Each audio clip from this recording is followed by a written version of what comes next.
విశాఖపట్నంలోని పెందుర్తిలో Janasena party MLA Panchakarla Ramesh Babu ట్యాబ్లను పంపిణీ చేశారు. మోప్మా విభాగంలోని పొదుపు సంఘాల రిసోర్స్ పర్సన్స్కు ట్యాబ్లు అందజేశారు. ప్రభుత్వ పథకాలు ప్రతి ఒక్కరికి అందాలంటే ఆర్పీల వద్ద అర్హులైన అందరి డేటా ఉండాలని ఎమ్మెల్యే సూచించారు. అందుకోసమే కూటమి ప్రభుత్వం ఆర్పీల పనితీరుని సులభతరం చేసేందుకు ట్యాబ్లను అందిస్తుందని ఎమ్మెల్యే పంచకర్ల రమేష్ బాబు తెలిపారు.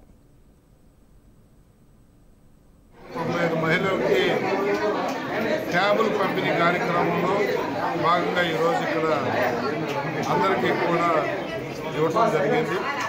మరి ప్రభుత్వం అన్ని రకాలుగా కూడా వాళ్ళని ఎడ్యుకేట్ చేయాలన్న ఒక సంకల్పం, పని చెప్పడమే కాదు, దాని నుంచి వాళ్ళ డేటా అంతా కూడా వాళ్ళ చెప్పు చేతుల్లో ఉండాలి అంటే కాగితం లేకుండా రాసుకోకుండా ట్యాబ్లు ఇచ్చినట్టయితే దాంట్లో కూడా వాళ్ళు పొందుపరుచుకోవచ్చు అన్న ఒక సంకల్పంతో వాళ్ళందరికీ కూడా ట్యాబ్లు పంపిణీ కార్యక్రమాన్ని ప్రభుత్వం ఎంతో ఖర్చుతో కూడుకున్న పని అయినప్పటికీ కూడా ఇది వాళ్ళని ప్రోత్సహించడానికి చేస్తున్న ఈ కార్యక్రమాన్ని అభినందనీయం. అందుకున్న ప్రతి ఒక్కరికి కూడా ధన్యవాదాలు. 93, 94, 95, 97 కార్పొరేట్